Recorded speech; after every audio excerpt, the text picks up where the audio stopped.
So my name's Paul Broderick. I'm the chair of the Australia section of SMPTE.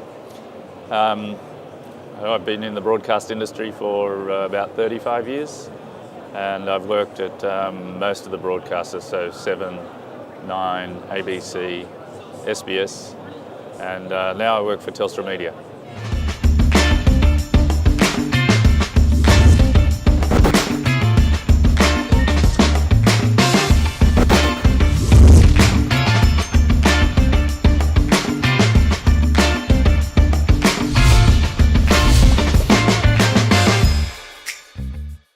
Yeah, so the SMPTE is the Society of Motion Picture and Television Engineers. They started in 1916, and there's three main pillars to the SMPTE, or what we call SMPTE. So SMPTE has three pillars: education, membership and standards. So they're an international standardisation body, and there's a number of international standardisation bodies in the world, like the EBU and the IEEE. But the SMPTE organisation focuses on the film and TV industry.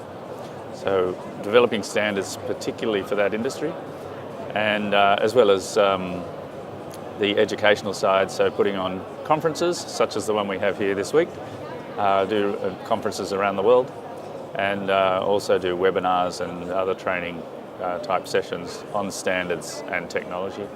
And then through membership we have networking. So as a global organisation, we link up with all the different members at different shows or with webinars online. And we put on functions like last night. We had a SMPTE Gala dinner where members and non-members come to dinner and can socialise and mingle and get to know each other. It started in the US in 1916. At the time, there were two things going on. One was the film industry was just starting out. So the manufacturers at the time were making film, making projectors, and the film from one manufacturer could not be played on the projector of another manufacturer. And it was a bit, as they termed it, the Wild West. Everybody was doing different things, but nothing would interoperate. The US government at the time, with World War I, saw a need for, or an opportunity to use film for training videos and documenting what was occurring. So they incentivised the industry to form a body to standardise the interoperability on film, and SMPTE was born from that. So the event, we have two or three components to the event. So one part is the exhibition, which you'll see on the floor here. So we have about 110 or more exhibitors, and the exhibitors are from all over the world.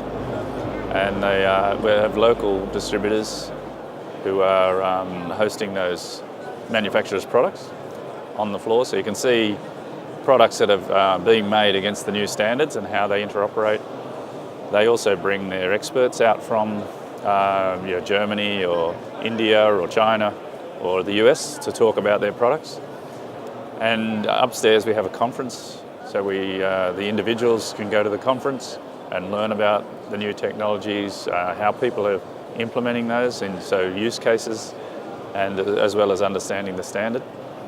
And then the networking dinner as well, so they can meet up with their other colleagues in the industry and just understand what challenges and opportunities there are, so for business and for engineering, furthering their education. The theme for this year is embracing connective media. So it's meant to be an ambiguous name.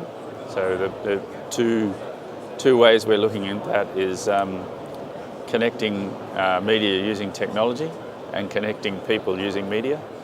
And I think upstairs, especially with the conference, we're connecting people using media, and down here on the floor it's connecting media using technology.